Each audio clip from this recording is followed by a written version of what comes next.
yang harus kita siapkan yaitu bagaimana supaya sejak anak lahir, anak itu sehat, terutama sehat ini. Oleh sebab itulah maka pemerintah concern betul dengan yang namanya program 1000 hari kehidupan. Gizi saat ibu hamil itu menjadi top priority. Karena pengalaman menunjukkan 30% bayi lahir itu stunting, Bapak. Karena kekurangan gizi. Nah, akibatnya bisa kerdil secara fisik, bisa kerdil secara otak.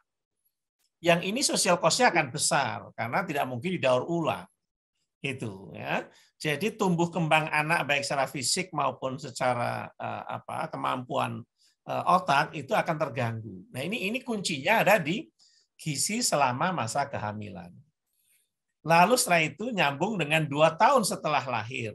Maka itu jadi 1000 hari kehidupan pertama ini menjadi sangat kritikal sekali.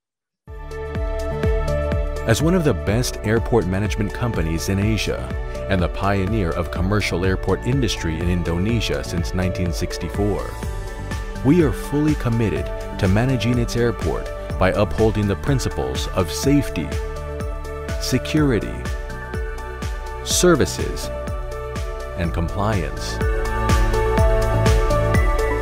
To provide more optimal service, as well as to support the government's program in improving the national economy, tourism, and infrastructure development acceleration, Angkasa Pura I is supported by subsidiary companies, Angkasa Pura Logistic, Angkasa Pura Property, Angkasa Pura Support, Angkasa Pura Hotel, and Angkasa Pura Retail.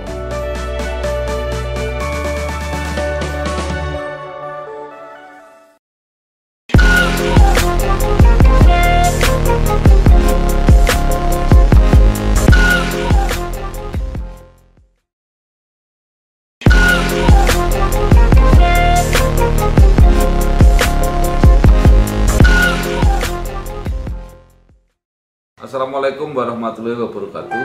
Waalaikumsalam warahmatullahi wabarakatuh. Bersama saya Bambang Sadono di kanal Inspirasi untuk Bangsa. Mudah-mudahan kanal ini selalu bisa memberi inspirasi, motivasi, dan edukasi. Kami sedang mempersiapkan beberapa video wawancara untuk ikut memberi makna 72 tahun Universitas Gadjah Mada. Saya sekarang sudah bersama dengan seorang alumnus, tetapi juga beliau adalah seorang guru besar di Fakultas Ekonomika dan Bisnis UGM. Beliau cukup lama berkiprah di pemerintah, di Deputi Kementerian Koordinasi Kemenko Pembangunan Manusia dan Kebudayaan atau yang dikenal dengan PMK. Kalau tidak salah sampai 3 periode, nanti mungkin bisa bercerita sendiri, dan baru saja pensiun kembali di UGM. Nah, beliau ini lahir di Purworejo 30 Oktober 1961, lulus sarjana FEB UGM 1987, kemudian lulus doktor di bidang keuangan di Innsbruck University Austria 2004. Nah, kemudian sampai sekarang masih menjadi guru besar di alma maternya. Prof mungkin bisa bercerita pengalaman ketika masih kuliah, kemudian bisa merintis karir sebagai dosen, tetapi bisa menjadi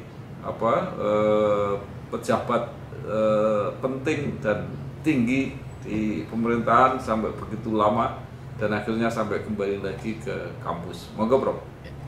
Baik, terima kasih Pak Bambang. Assalamualaikum warahmatullahi wabarakatuh.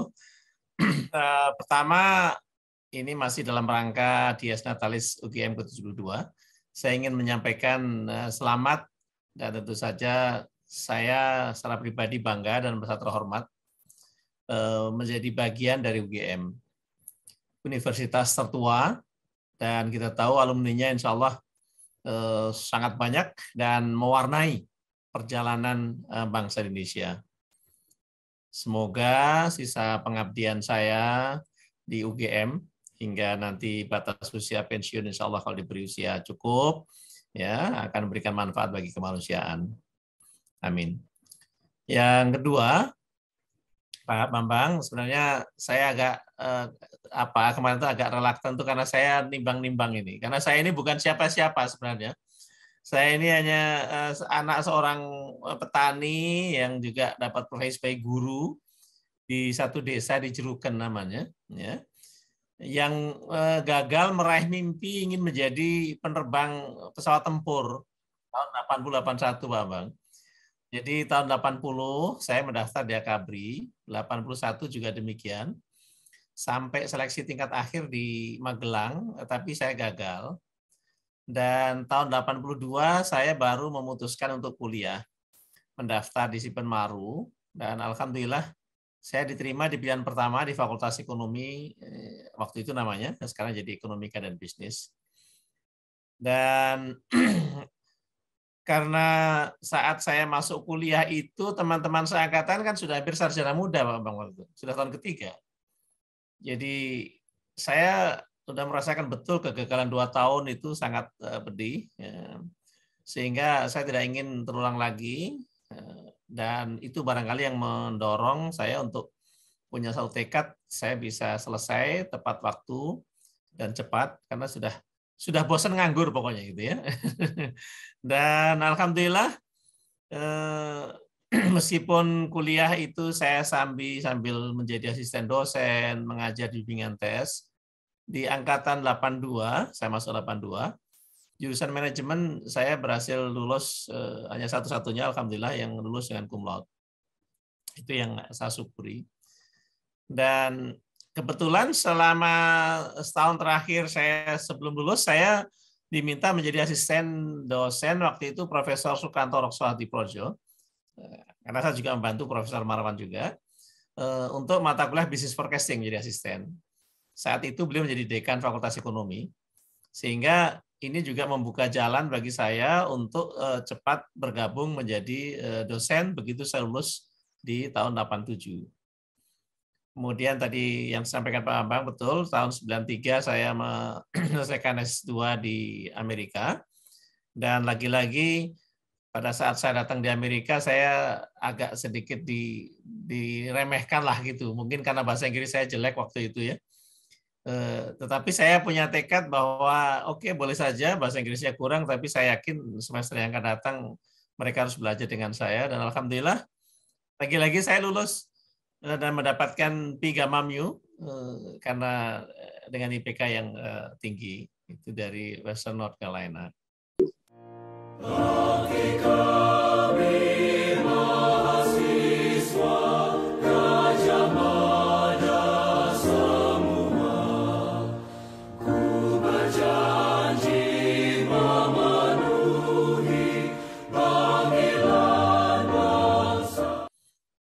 Kemudian saya kembali dari Amerika, saya membangun network.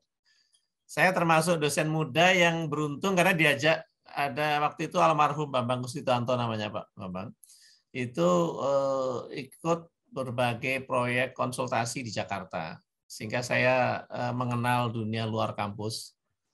Dan kebablasan, bahkan saya belum pernah menjabat sekalipun di fakultas, itu, tapi justru malah saya banyak di luar.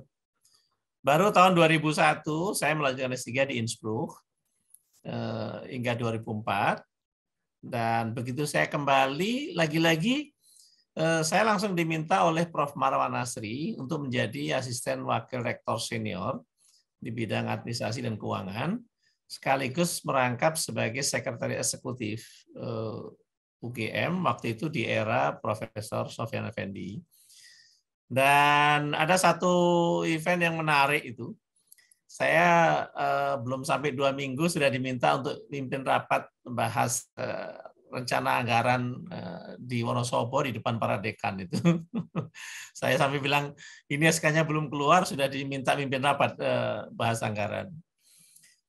Dan ada terobosan yang menurut saya waktu itu seharusnya sangat monumental. Pak Sofyan memberi tugas untuk men-streamlining-kan merampingkan organisasi UGM dan merancang insentif yang cukup memadai bagi dosen.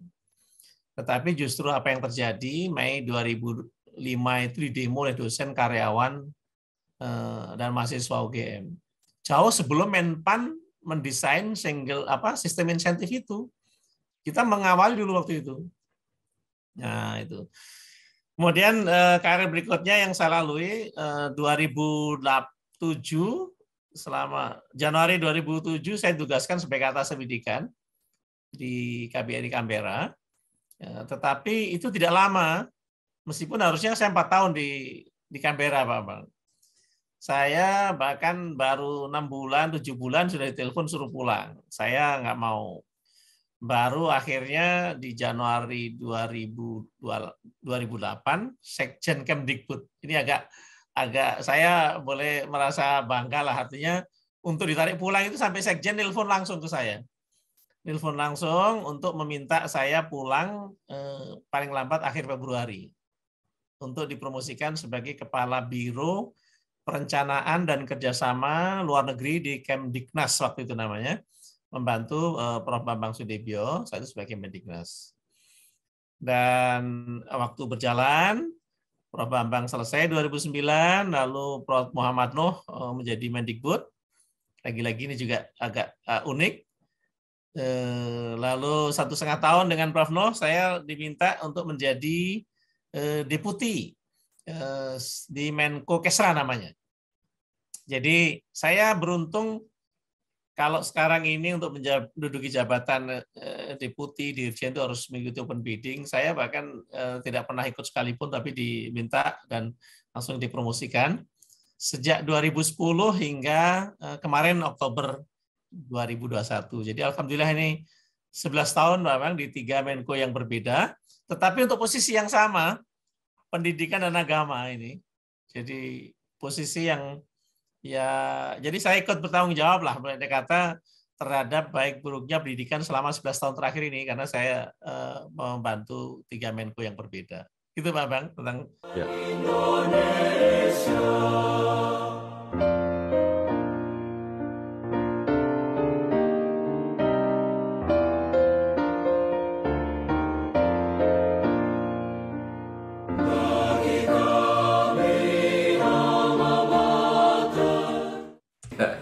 Baik, nah bidangnya tetap yaitu pendidikan dan agama. Terakhir ada peningkatan kualitas dan moderasi beragama. Ya. Itu apa perkembangan dari periode ke periode itu, Prof?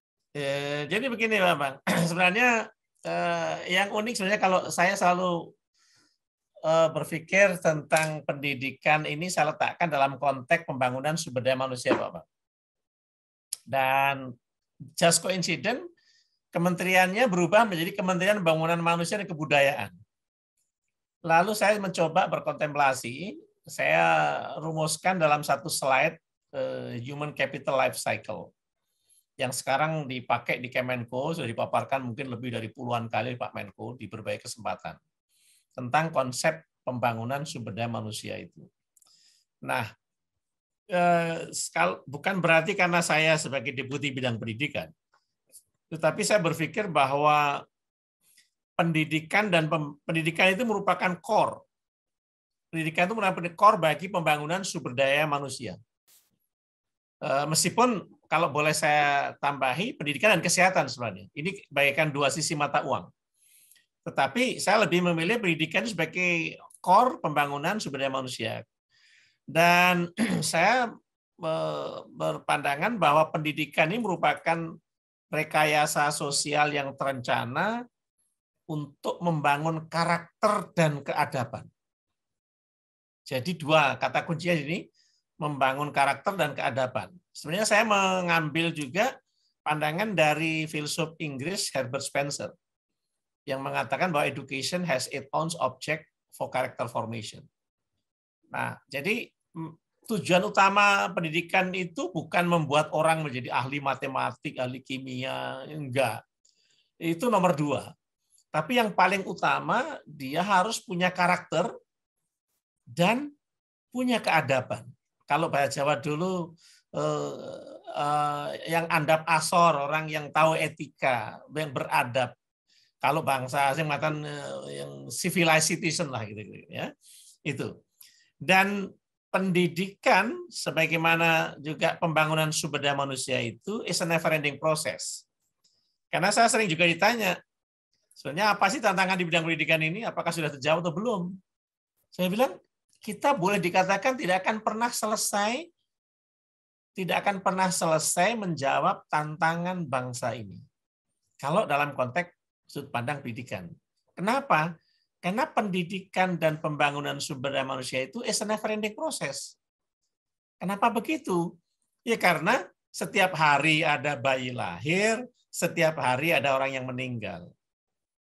Kalau kita bicara pendidikan, dalam konteks pembangunan sumber daya manusia, membangun sumber daya manusia itu siapa?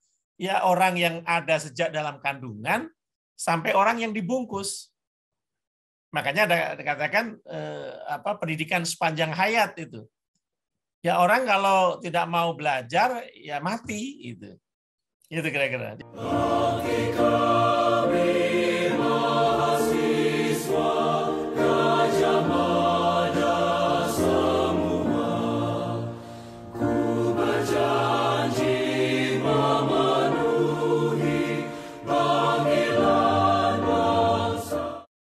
Lalu apa yang harus kita siapkan? Yang harus kita siapkan yaitu bagaimana supaya sejak anak lahir, anak itu sehat, terutama sehat ini. Oleh sebab itulah maka pemerintah concern betul dengan yang namanya program 1000 hari kehidupan. Gizi saat ibu hamil itu menjadi top priority. Karena pengalaman menunjukkan 30% bayi lahir itu stunting, Bapak. Karena kekurangan gizi. Nah, akibatnya bisa kerdil secara fisik, bisa kerdil secara otak. Yang ini sosial cost-nya akan besar karena tidak mungkin didaur ulang. Itu ya.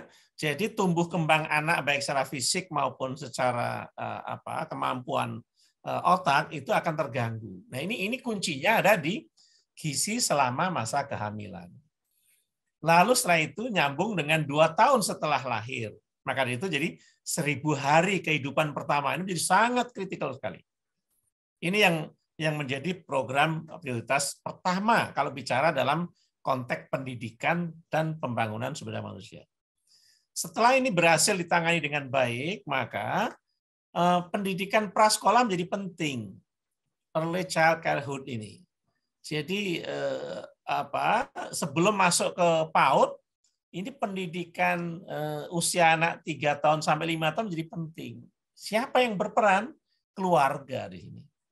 Maka kalau ini saya bicara pendidikan dalam arti luas. Nah, kadang-kadang masyarakat sering hanya melihat pendidikan dalam arti sempit, yaitu pendidikan formal di sekolah ataupun madrasah.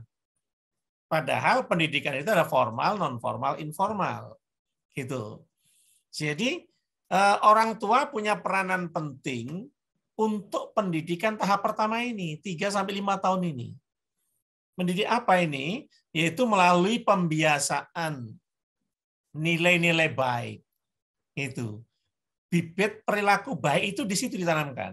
Oleh sebab itu kita melihat misalnya The Last Journey itu, Tokyo itu.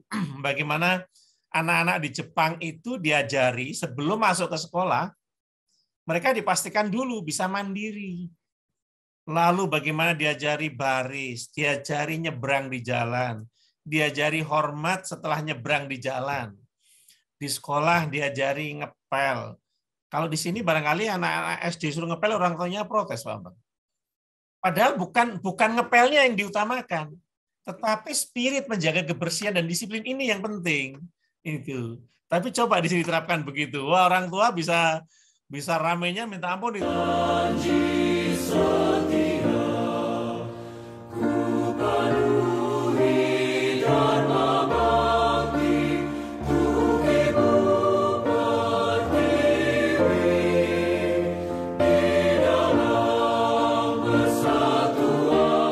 Kalau zaman dulu waktu saya sekolah itu ada namanya piket itu gantian. Iya, Bang, iya.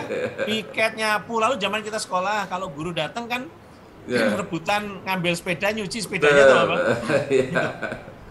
Ini yang saya kira value seperti ini yang hilang itu. Karena masyarakat menjadi sangat transaksional. Itu. Jadi pendidikan di awal ini lebih mementingkan pendidikan karakter, Pak Amar. Harus ditanamkan sejak dini. Karena kalau sudah di perguruan tinggi, ibarat besi sudah keras itu, mau dibengkokkan patah. Gitu. Jadi pendidikan karakter dan membangun keadaban harus dibangun sejak usia dini. Oleh sebab itulah maka program Satu Desa Satu PAUD itu juga menjadi prioritas pemerintah. Gitu, Pak Amar. Nah, berarti yang sangat penting itu peran guru ya. Jadi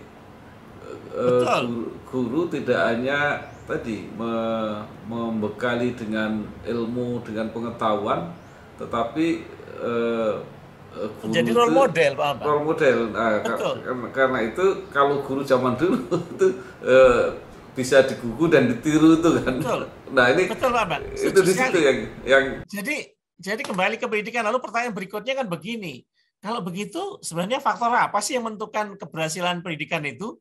Kalau menurut saya yang paling utama itu kualitas guru dan dosen. Kalau kita bicara perguruan tinggi yang lebih tinggi, ya. Kalau infrastruktur kita bisa bangun, sepanjang kita punya uang bangun sekolah yang bagus. Kurikulum bisa kita susun, teknologi bisa kita beli. Tetapi orang yang akan menginspirasi, orang yang akan membangun mimpi anak didik inilah yang paling penting. Nah, saya harus ingatkan lagi bahwa kalau kita bicara guru dan dosen, maka karena pendidikan itu tidak hanya pendidikan formal, non-formal, tapi juga informal, maka guru itu ya guru di pendidikan formal, non-formal, dan informal. Lalu siapa itu? Saya ingin mengajak dari guru beberapa tahun yang lalu, saya bilang, mari setiap kita menjadi guru. Setiap kita menjadi guru, setidaknya bagi lingkungan terkecil kita. Kalau setiap kita mampu mengambil peran sebagai role model, menjadi orang yang digugu dan ditiru di lingkungan terkecil kita, baik itu di rumah, di tempat kerja, maupun di masyarakat, maka tugas pemerintah menjadi lebih ringan. Sayangnya kan orang tua ini kadang-kadang take for granted. Di rumah tidak pernah dapat asupan yang cukup, ibaratnya kalau bahasa Jawa itu putra-putrinya mursal, dikirim ke sekolah, guru sekolah suruh dandani. Ini yang setengah mati itu. Lalu kalau ada pendisiplinan, seperti zaman kita dulu kalau nakal kan distrap suruh berdiri di depan kelas itu. Atau dipukul pakai penggaris yang kayu yang panjang itu, Pak. Coba sekarang diterapkan begitu. Pasti ada laporan ke polisi, katanya kekerasan pada anak. Padahal orang tuanya tidak mampu mendisiplinkan putra-putrinya sendiri di rumah. Nah, ini persoalan yang juga kita hadapi sekarang.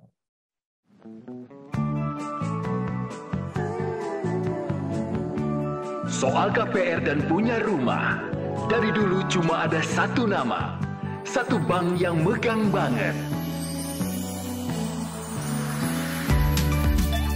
Sekarang A sampai Z-nya serba digital buat kita. Cukup satu website untuk mulai cari hunian yang oke.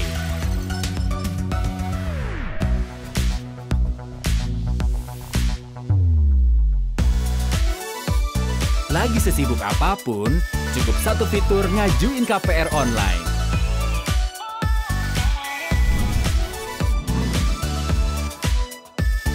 Sampai satu aplikasi biar gampang bayar biaya rutin.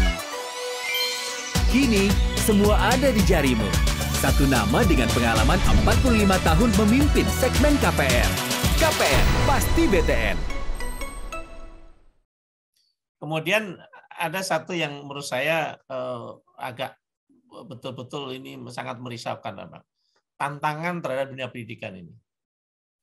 Saya menghitung-hitung selama 11 tahun ini saya taati itu ya. Gambaran pendidikan itu begini. Setiap tahun ada 3,7 juta lulusan SLTA. Lulusan SLTA, apakah itu SMA, SMK, madrasah aliyah, madrasah aliyah kejuruan ya. Sementara daya tampung perguruan tinggi itu ya 1,9 juta. Sehingga yang 1,8 juta terpaksa harus masuk ke pasar tenaga kerja. Kemudian dari perguruan tinggi juga setiap tahun meluluskan sekitar 1,65 juta, Bapak.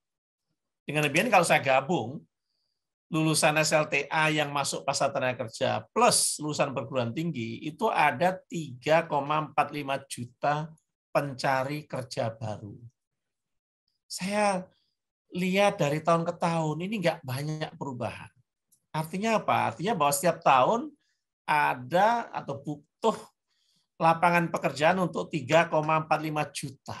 Belum pengangguran yang selama ini ada. Selama pandemi ini, getting worse. Pada saat industrialisasi itu melambat akibat pandemi, begitu juga hadir revolusi industri 4.0, hadirlah banyak lapangan pekerjaan yang digantikan oleh mesin, sementara pencari kerjanya tetap 3,45 juta per tahun. Jadi siapapun yang akan menjadi pemimpin nasional, betapa berat tanggung jawab Presiden untuk menyiapkan lapangan pekerjaan per tahun 3,4 juta ini. Itu bukan pekerjaan yang ringan. Kadang-kadang masyarakat kan hanya melihatnya, kenapa ini banyak nganggur. Ya ini sekolah kan nggak bisa di stop, Amang. Sekolah kan jalan terus. Gitu. Jadi yang butuh bekerja itu tiap tahun 3,45. Sementara penyerapan tenaga kerja melambat karena industrialisasi melambat. Ini yang saya terus terang agak merisaukan. Saya sampaikan di berbagai forum bahwa ini kalau tidak dikelola dengan baik, nanti 3-4 tahun akan menjadi bom waktu yang menimbulkan persoalan sosial yang besar. Kalau unemployment makin tinggi. Itu. Jiwa seluruh bangsaku, ku junjung kebudayaanmu, kejayaan Nusantara. Nah, kemudian solusinya apa, Bro? Solusinya menurut saya memang mau tidak mau pemerintah harus meningkatkan investasi. Karena hanya dengan investasi itu diharapkan akan terbuka kesempatan kerja baru. Jadi tidak heran kalau Presiden sangat eager sekali membuka kawasan ekonomi baru, kawasan ekonomi khusus, membangun program nasional prioritas, super prioritas, karena hanya dengan cara itu untuk menciptakan lapangan kerja. Ya. Mengundang investor, ya pada saat investor dalam negeri orang pada pelit nggak mau investasi, ya investor asing. Yang penting ada investasi, karena diharapkan dengan investasi itu penyerapan tenaga kerja akan meningkat. Itu satu. Yang kedua, memang menjadi keharusan akhirnya peningkatan keterampilan bagi lulusan itu. Maka lalu keluarlah program komplement seperti kartu prakerja, yang sekarang juga sedang digarap oleh pemerintah, bagaimana revitalisasi program pendidikan vokasi. Jadi saya termasuk sedikit orang yang getol menyuarakan pentingnya kita lebih banyak membangun Poltek, Pak Amal, dibandingkan perguruan tinggi umum. Kenapa? Karena 1,8 juta tadi yang terpaksa masuk ke dunia kerja, lulusan SLTA, itu 95% lulusan SMK. Yang by default dia dari keluarga tidak mampu. Sehingga harusnya kita buka Poltek, sehingga dari SMK naik ke Poltek, lalu nanti dia bisa menjadi entrepreneur, sekaligus bisa menjadi pekerja dengan gaji lebih bagus. Gitu. Karena kalau hanya lulusan SLTA masuk ke dunia kerja, salary yang akan didapat itu hanya cukup untuk biaya hidup saja. Tidak cukup untuk menabung. Sehingga jangka panjang, negara rugi nanti. Negara tidak punya national saving yang cukup untuk menghadapi nanti aging population. Sekarang kita senang ada bonus demografi. Tapi the next 25 years kita akan menghadapi aging population yang besar. Nah, kalau tabungan nasional tidak disiapkan sekarang, nanti kita akan kesulitan di kemudian hari. Jadi memang satu, daya tampung perguruan tinggi harus diperbesar, tetapi dengan cara yang kedua memperbesar, memperbanyak politeknik. Dan yang kedua, meminta industri juga untuk buka akses bagi anak-anak untuk magang. Magang dalam arti yang benar. Jadi tidak hanya misalnya magang di Bukaltim, anak-anak suruh fotokopi, bukan. Magang yang benar gitu. Itu. Aku di dalam Pancasilamu, jiwa seluruh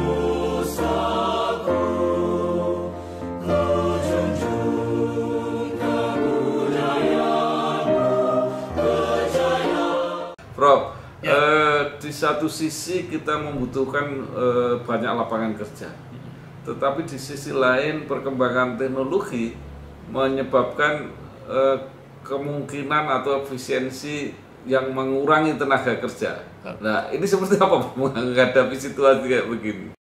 Betul, kita suka tidak suka Pak Bang, kita sudah hidup di era revolusi industri 4.0. Saya tadinya berbayangkan waktu 2 tahun yang lalu rame membahas revolusi industri 4.0 ini, bayangan saya masih akan hadir 4-5 tahun yang akan datang. Rupanya hadir lebih cepat. Bahkan di masa pandemi ini, suka tidak suka kita harus hidup dengan teknologi yang baru. Ya. Jadi era Internet of Things itu saat ini bukan lagi 3-4 tahun yang akan datang. Itu. Nah, betul bahwa saat ini banyak pekerjaan yang digantikan dengan mesin, efisiensi. Bahkan prediksi World Economic Forum kan sekitar 85 juta jenis pekerjaan akan hilang, ya kan? Tetapi jangan lupa juga kesempatan kerja juga meningkat. Maka saya kira solusinya memang perbaikan literasi digital menjadi keharusan, Pak. Ya, perbaikan literasi digital menjadi penting. Sekarang kita juga melihat bagaimana kesempatan seorang pengusaha kecil menengah dapat menjangkau pasar lebih luas dengan memanfaatkan media digital. Saya di Jogja misalnya. Tadinya kecil kemungkinan seorang penjual ayam bakar di katakanlah di Minomartani untuk bisa memasarkan ayam goreng sampai ke Jalan Kaliurang KM 20. Tapi sekarang sepanjang dia masuk ke platform pengiriman makanan sangat dimungkinkan. Jadi artinya apa? Dari segi volume penjualan, UMKM kalau dijumlah secara nasional pasti akan meningkat dengan semakin baiknya literasi digital UMKM. Yang kedua juga tentu memang ada efisiensi di sisi lain. Efisiensinya apa? Jumlah karyawannya akan berkurang. Nah, itu nanti akan dikompensasi dengan penjualan atau pendapatan bisnis semakin meningkat, maka pajak juga akan meningkat harapannya. Sehingga pemerintah bisa membiayai kegiatan pembangunannya. Nah, lalu bagaimana dengan orang-orang yang tidak bisa lagi mendapatkan pekerjaan di luar? Maka tawarannya memang mau tidak mau harus membuka usaha, menjadi entrepreneurs itu. Ya, oleh sebab itu pemerintah lalu Pak Presiden sendiri eager mendorong bank-bank untuk memberikan pinjaman 50 sampai 100 juta untuk bagi startup bisnis-bisnis kecil dan menengah. Karena dan ini sebenarnya juga sejalan dengan yang saya pikirkan, kalau kita membangun Poltek, 50% dari lulusannya bisa menjadi entrepreneurs, itu sudah akan menyelesaikan persoalan kepegawaian sebenarnya, ketenagakerjaan. Daripada sekedar kuliah, jurusannya nggak jelas, lulus hanya kesana kemari bawa ijazah, nggak ada lapangan pekerjaan yang cocok. Tapi kalau dia di Politeknik, maka insya Allah dia akan menjadi entrepreneur, paling tidak menyelesaikan urusan lapangan pekerjaan bagi dia sendiri, syukur-syukur bagi 2-3 orang lain. Itu. Jadi itulah saya sebabnya kenapa saya konsisten sejak 5-6 tahun yang lalu, saya terus menyatakan pentingnya pembenahan dan revitalisasi pendidikan vokasi ini. Kalau pendidikan umum cukup. Dan sekarang Pak Mendikbudristek juga gencar dengan Merdeka Belajar itu dan Kampus Merdeka. Menurut saya itu cocoknya untuk Politeknik. Karena beliau kan mendorong pentingnya akses magang. Magang cocok untuk yang Politeknik. Itu. Jiwa seluruh bangsaku, ku junjung kebudayaanmu, kejayaan Nusantara. Baik, Prof. Ya, terakhir ada model pendidikan Indonesia yang tradisional yang bisa menjembatani antara dunia pendidikan dan agama, tapi sekaligus bisa menjadi benteng untuk pendidikan karakter, itu pesantren. Ya. Nah, tapi mohon maaf, kelihatannya pemerintah juga desain pendidikan pesantren ini tidak tersistem dengan bagus, karena banyak sekali yang sekarang terpaksa ditutup oleh pemerintah daerah itu yang pendidikan pesantren itu disediakan anggaran, tapi dari pemerintah pusat justru belum. Nah ini seperti apa, Prof? Jadi gini sebenarnya di bawah Kementerian Agama kita bilang ada 2 jenis pendidikan. Jadi pertama di pendidikan dasar menengah ada pesantren. Ya. Pesantren itu kalau kita lihat sejarahnya itu kan satu bentuk kepedulian para ulama menghadapi penjajah waktu itu. Ini sebenarnya justru sistem pendidikan yang harus kita apresiasi. Dengan sistem boarding school seperti inilah sebenarnya pendidikan itu mengarahnya ke sana. Ya, pendidikan karakter itu akan makin kuat lewat pendidikan pesantren ini. Kita lihat di situ pesantren sebagai semacam melting pot. Ya, keindonesiaan, membangun keindonesiaan sekaligus. Karena santrinya berasal dari seluruh Indonesia. Ya. Hanya saja memang harus kita akui di Indonesia ini ada 29.000 pesantren yang tersebar, kebanyakan di Jawa.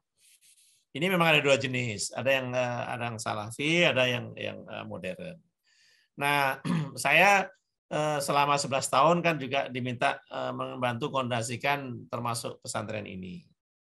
Saya selalu mendorong supaya bagaimana kita membekali para santri terhadap 2 hal, selain ilmu agama juga ilmu dunia.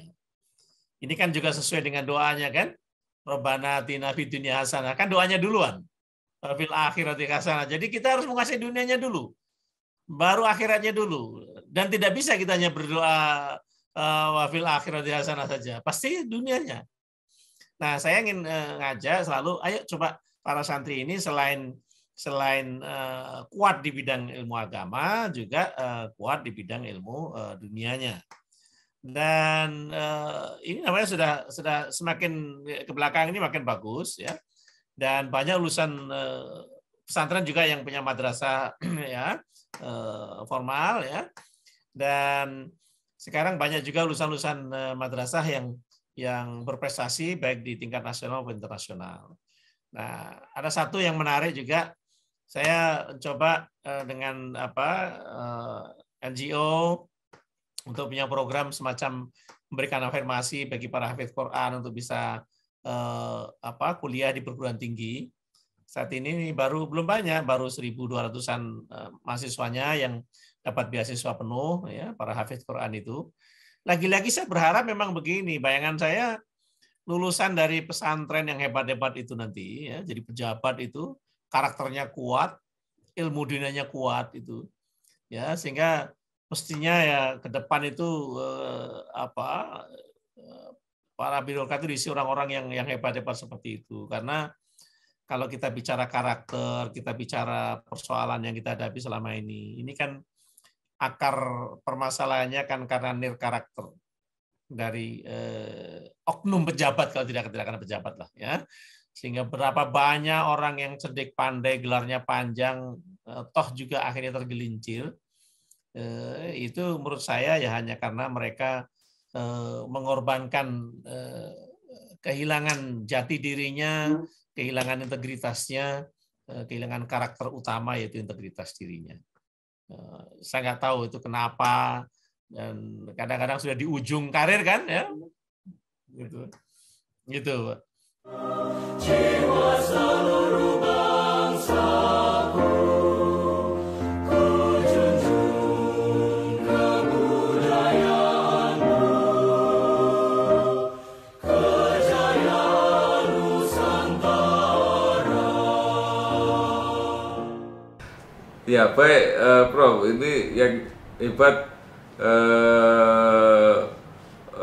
Prof. Agus Sartono ini. Jadi mengakhiri tugas ya, bahkan kalau nggak salah terakhir ada penghargaan dari luar negeri, dari pemerintah Austria ya, Prof. Jadi gini, saya tidak pernah membayangkan saya akan mendapatkan penghargaan setinggi itu ya. Jadi ini penghargaan tertinggi bagi non-Austrian citizen menurut saya ya. Yaitu Cross of Honor for Science and Art First Class. Ini penghargaan tertinggi di bidang sains dan budaya di pemerintah Austria. Tentu dengan penghargaan ini saya punya tanggung jawab agar hubungan antara Indonesia dan Austria itu semakin kuat di bidang pendidikan dan kebudayaan. Saya terus terang tidak pernah terpikirkan untuk itu, ya, karena niatan saya saya ingin mengakhiri penugasan saya sebagai birokrat. 11 tahun sebagai deputi ini menurut saya eksepsional, dan saya sudah mendapatkan kado istimewa kemarin pas pengukuhan guru besar saya di UGM sebelum COVID, Pak Bambang. Alhamdulillah 3 Menko yang pernah saya bantu ketiganya hadir berdampingan, yaitu Pak Agung Laksono, Ibu Puan Maharani, dan Pak Muhajir Effendi. Itu hadir di forum yang menurut saya that's very exceptional itu, ya. Itu, dan sehingga saya memang ingin sekali bisa mengakhiri dengan husnul khotimah. Itu.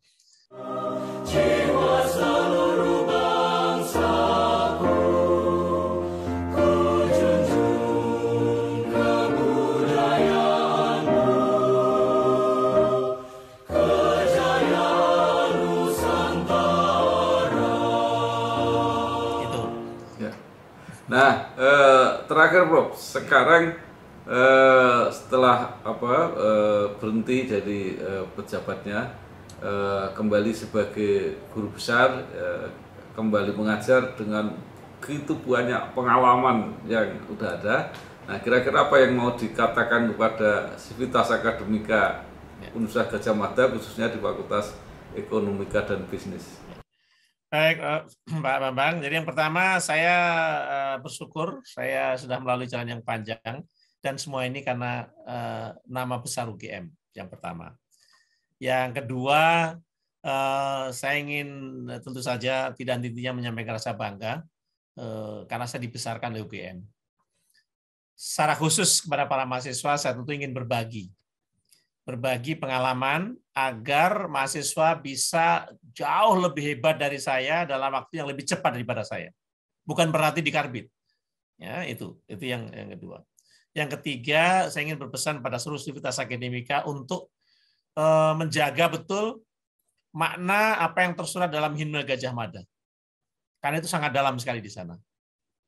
Dan mari kita letakkan integritas pada posisi tertinggi. Jangan pernah berpikir untuk mengorbankan integritas. Karena saya yakin betul hidup itu akan menjadi meaningless manakala kita mengorbankan integritas diri. Dan kita harus yakin betul bahwa Allah Maha Pemberi, sekalipun pemberiannya dalam bentuk ketidakmemberi. Dan yakin bahwa apapun yang terjadi dalam kehidupan ini pasti atas izin Allah. Karena tidak ada sehelai daun pun yang jatuh di malam hari, hanya di sungai dan membusuk tanpa seizin Allah. Saya berharap sisa pengabdian saya, insya Allah kalau diberi umur panjang, masih ada 10 tahun, plus 5, plus 4, insya Allah setiap tarikan nafas bisa bermanfaat bagi kemanusiaan melalui UGM, alma mater tercinta. Terima kasih Pak Bambang. Ya.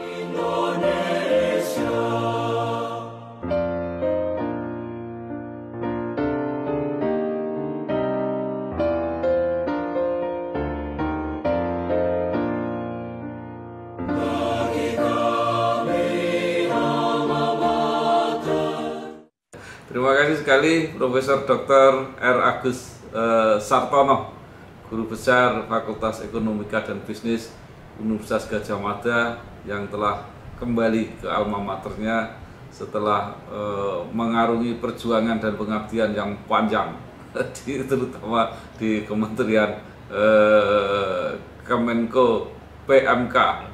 Ya, saya kira sekali lagi terima kasih Prof. Terima kasih. Sukses, matur nuwun. Wassalamualaikum warahmatullahi wabarakatuh. Waalaikumsalam.